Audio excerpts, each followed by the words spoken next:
Hello family, कैसे हैं आप सब। आई होप आप सब लोग ठीक ही होंगे, स्वस्थ होंगे और मस्त होंगे। तो आज है धनतेरस। चलिए, आपको तो पता ही है धनतेरस के दिन हम किसकी पूजा करते हैं और किस तरह से उसकी पूजा विधि होती है और उसके पीछे कहानी सब होती है। लेकिन फिर भी मैं आप लोगों को दो कहानियाँ बताना चाहती हूँ जो बहुत ही सरल तरीके से बताऊंगी। तो चलिए स्टार्ट करते हैं। पुराने ज़माने में एक राजा हेम थे। उनका एक बेटा था। उनके बेटे की कुंडली में कुछ डेंजरस सा लिखा था। अब वो पढ़कर राजा हेम उदास हो गए। कुंडली के मुताबिक उनके बेटे का विवाह के 4 दिन बाद उनकी बेटी की मृत्यु हो जाएगी। यह सुनकर राजा बहुत अपसेट हो गए। फिर राजा हेम ने डिसाइड किया कि वो अपने राजकुमार को कहीं दूर भेज देंगे जहाँ पे कोई लड़की नहीं होगी। और राजा ने ऐसा ही किया। लेकिन वहीं पर एक राजकुमारी थी।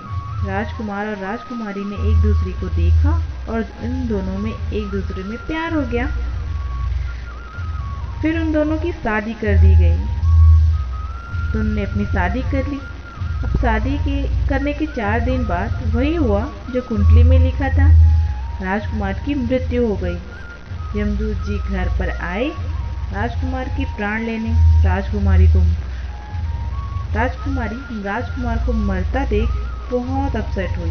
वो बहुत रोने लगी, बहुत रोने लगी। तब राजकुमारी को ऐसा देखकर यमदूत थोड़ा शॉक्ड हो गए। उनको उनको भी थोड़ा सैड फील हुआ, उनको बुरा लगा, उनका दिल भी पिघल गया। लेकिन अब जो कुंडली में लिखा था वो तो होना ही था, उनके प्राण तो लेने ही थे। तो फिर राजदूत जी यमराज के पास गए और उन्होंने बोला, हमें एक ऐसा उपाय बताओ जिससे इंसान अकाल मृत्यु से बच सके। तब यमराज जी ने कहा कि कोई भी कार्तिक कृष्ण पक्ष के रात को मेरी पूजा करेगा और दक्षिण दिशा में दीप और माला रखेगा, वो इंसान अकाल मृत्यु से बच जाएगा। ये तो हुई पहली कहानी, खत्म।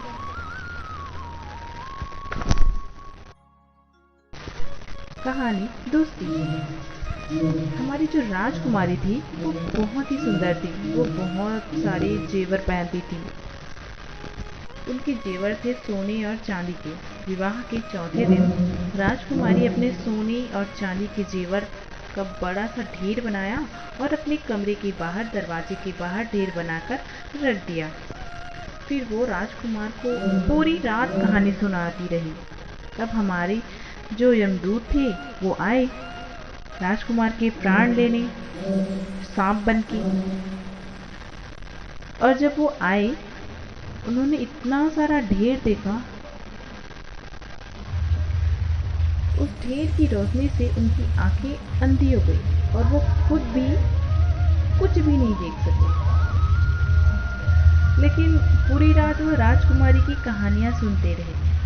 अब राजकुमारी की कहानियां पूरी रात चली और तभी उजाला हो गया और वहीं पर हमारे राजकुमार के प्राण बच गए। और इसीलिए हम धनतेरस मनाते हैं। और इसको हम क्या बोलते हैं? इसको हम दीपदान कहते हैं।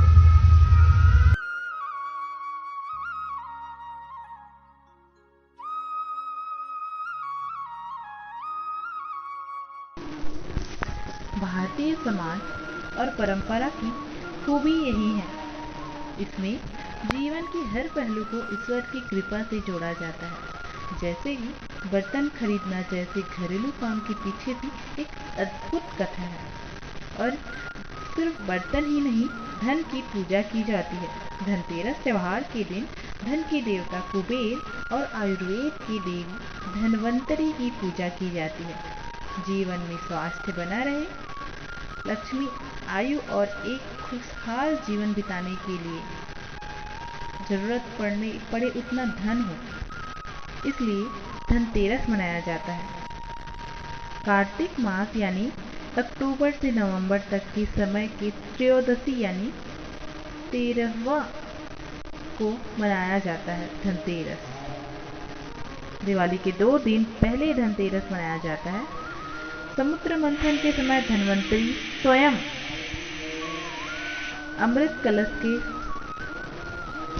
अमृत कलश लेकर आए थे। फिर धन्वंतरी की पूजा हुई। इस दिन घर के टूटे बर्तन बदल दिए जाते हैं और नए बर्तन लिए जाते हैं। कुछ लोग सोना या चांदी के गणेश जी, लक्ष्मी जी खरीदते हैं। ऐसी मान्यता है धनतेरस